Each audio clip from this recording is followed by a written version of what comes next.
માંડલના વરમોરની સીમમાં ખેડૂતોએ પાણી ભરાવાના મુદ્દે મામલતદારને રજૂઆત કરી હતી।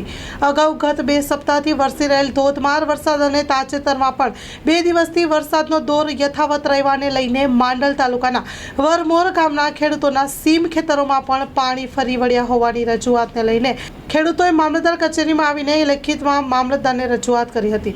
Story report by Mahendra Gajjar, Mandal.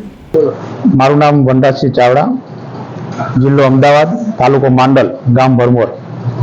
અમારા વરમોર ગામની પાણીની સમસ્યા મુદ્દે અમે આજરોજ માંડલ મામલતદારશ્રીને રજૂઆત કરવા માટે આવેલા છીએ। ગામના ખેડૂતો કે અમારા વરમોર ગામનું 1000 થી 1500 વીઘા ખેતરનું પાણીનો જે નિકાલ હતો એ 4 લાઇન રોડ બનતા અને વિંજવાડાના ભાગે આગળ સોસાયટી બની જતા ભાગ ઊંચો થઈ જતા પાણીનો નિકાલ થતો નથી।